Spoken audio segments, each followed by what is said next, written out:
Vamos de inmediato a presentar al doctor Enrique Casalino, que es intensivista, infectólogo, director médico de hospitales universitarios en París. En París se han fortalecido las restricciones, teniendo en cuenta lo que está ocurriendo en Europa.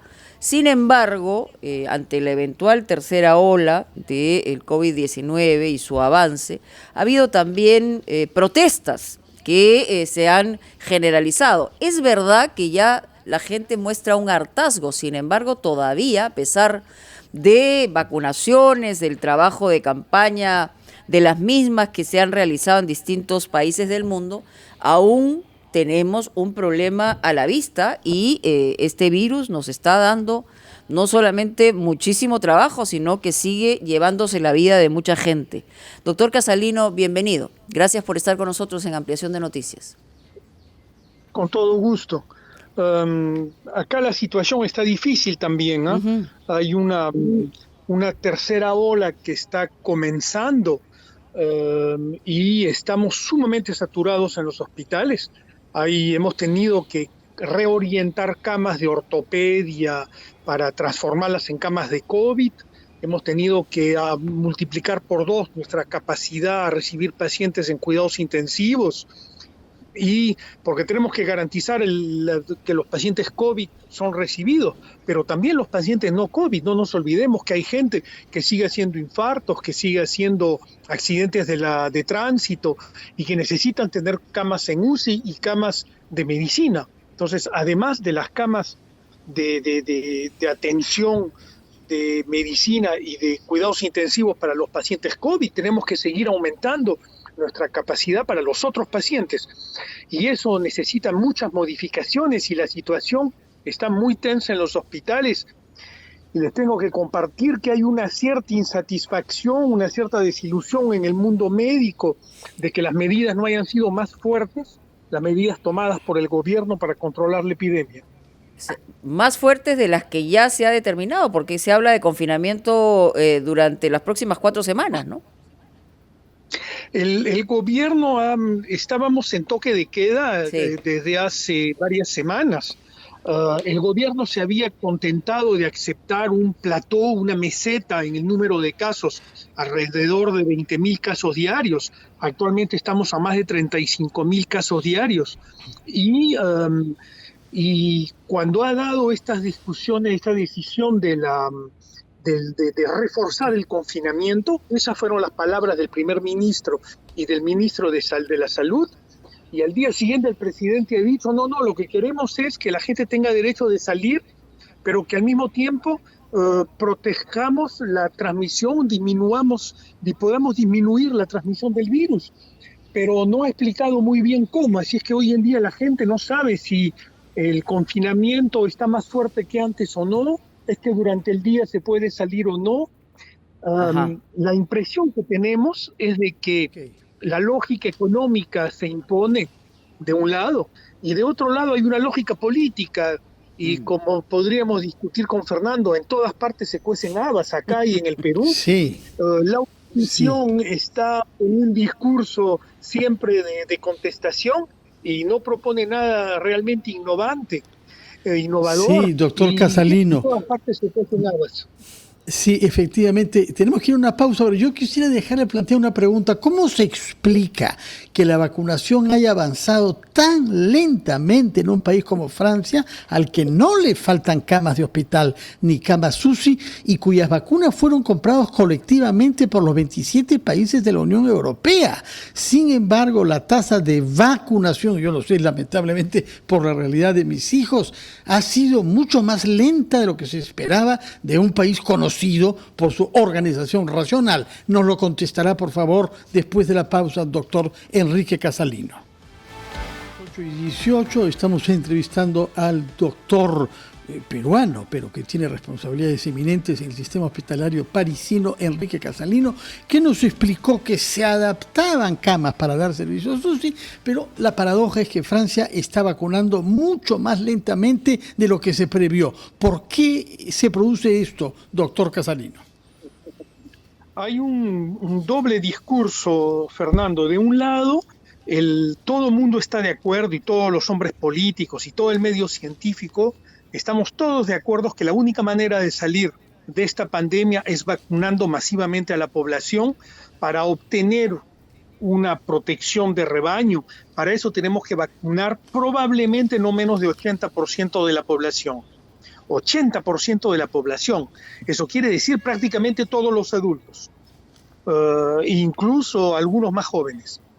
Porque no solamente es proteger a las personas con gran fragilidad, las personas de edad, para disminuir la mortalidad. Hay que evitar que el virus circule, y para eso hay que vacunar por lo menos 80% de la población. Todo el mundo está de acuerdo.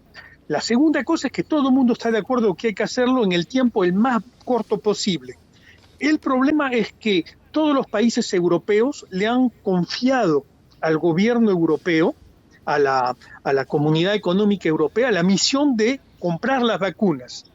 El objetivo era gastar menos dinero comprando las vacunas y tener una mayor capacidad de obtener vacunas. La verdad es que ha sido un fracaso total. Se han comprado bastantes vacunas, pero no suficientes para vacunar 70% de todos los europeos. Y los países que están fuera de Europa, finalmente, Israel, Estados Unidos, la Gran Bretaña, que acaba de salir de Europa, han tenido mucho más éxito. Han comprado, no importaba el precio, lo importante era tener las vacunas. No importaba la democracia social, no importaba las relaciones con los otros países del mundo, lo único que importaba era tener las vacunas. Europa se ha inundado de mensajes sociales y no ha tenido ese sentido pragmático que han tenido nuestros amigos ingleses o nuestros amigos israelíes de Israel, que han comprado las vacunas a $120 la dosis, pero ya han vacunado casi la mitad o más de la mitad de la población. En Francia estamos a 6 millones, menos de 10% de la población de primeras dosis, y solo 2 millones y medio, 3 millones con 2 dosis. Menos de 5 o 4% de la población.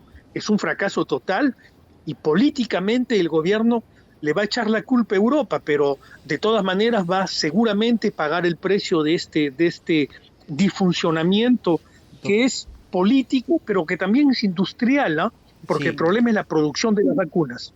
Doctor, buenos días. Quería preguntarle sobre las protestas que hay en Europa por las restricciones que se han impuesto a la pandemia.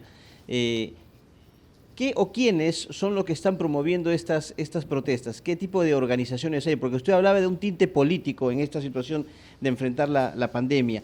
¿Y cuál es el nivel de confianza también, quería preguntarle, que hay en estos momentos en la sociedad francesa respecto al tema de la vacuna? ¿Ha ocurrido lo que ha pasado en otros países en donde hay un nivel de desconfianza, no sé si decirle considerable, pero sí importante? Sí, Francia es entre los países en que lo que se llama la duda a las vacunas es una de las más altas en el mundo. Pero eso también es una responsabilidad de gobierno. En el fondo, las personas que están realmente opuestas a las vacunas es menos de 10% o 10% de la población. Sin embargo, las personas que tienen dudas frente a las vacunas es entre 30 y 50% de la población. Pero los que tienen dudas necesitan que el gobierno haga campañas de información, haga campañas de sensibilización, sea capaz de ganar la confianza. Usted lo ha dicho y tiene toda la razón. Es un problema de confianza del ciudadano en sus políticos, del ciudadano en sus gobernantes, del ciudadano en sus autoridades de salud. Todos tenemos una responsabilidad y no ha habido suficiente información, y eso lo estamos pagando hoy en día. Pero hay mucha gente que quisiera vacunarse, claro, y que no tiene acceso a las vacunas porque no hay suficientes vacunas. Y ese es otro problema también, es esa capacidad a adquirir las vacunas y a tener vacunas. Y ha abordado usted otro problema, es que hoy en día el mundo político se ha polarizado mucho, la extrema derecha de un lado, la extrema izquierda de otro acá en Europa. Y antes era más bien el centro el que dominaba, un poco la izquierda, un poco la derecha, pero el voto iba cada vez más hacia el centro. Ahora se ha polarizado la extrema derecha y la extrema izquierda, y los dos extremos se tocan como de costumbre, ¿eh? Y los dos extremos se tocan, y es ahí donde hay la mayor parte de la gente que no quiere vacunarse, que no quiere respetar la distanciación social, que no quiere respetar el uso de las máscaras y las reglas barrera, y todo eso explica también que políticamente los hombres políticos hoy en día le dan menos importancia a proteger a la población que a tratar de salvar su electorado y no ponerse en dificultad con su electorado. Y eso es un problema, porque espero que estemos todos de acuerdo que la primera lógica de un hombre político es proteger a la población. La primera lógica de un hombre político no es obtener los votos de una población. El primer interés de un hombre político es ser pedagogo, enseñarle a la gente y que la gente comprenda por qué él está proponiendo alguna cosa y tratar de ganar los votos con sus ideas, no con sondajes de opinión. Y eso es un problema catastrófico que tenemos acá. Acá también, como en el Perú, trato de seguir la realidad peruana y veo que es en todas partes el mismo problema. Queremos los votos y para eso somos capaces de cualquier cosa. Doctor Casalino, es verdad que en todos los países del mundo el impacto de esta pandemia ha sido muy, muy grande y nos ha desnudado a los más fuertes y a los más débiles en muchos sentidos, y obviamente en términos políticos también se generan una serie de contradicciones, pero en términos científicos, digamos, ¿qué venimos aprendiendo hasta ahora? Porque hay, digamos, aprendizajes reiterativos, pero lo cierto es que todavía no podemos abordar con certeza variantes y este virus que se va transformando. Entonces, desde el punto de vista médico, esa es mi pregunta, o infectólogo, ¿no? ¿En dónde se necesita incidir más en los próximos meses desde el punto de vista científico? Desde el punto de vista científico hay varios desafíos colosales que tenemos delante de nosotros. Ajá. El primero es la importancia de la vacunación. Insisto, tenemos que vacunar de manera masiva a nuestra población.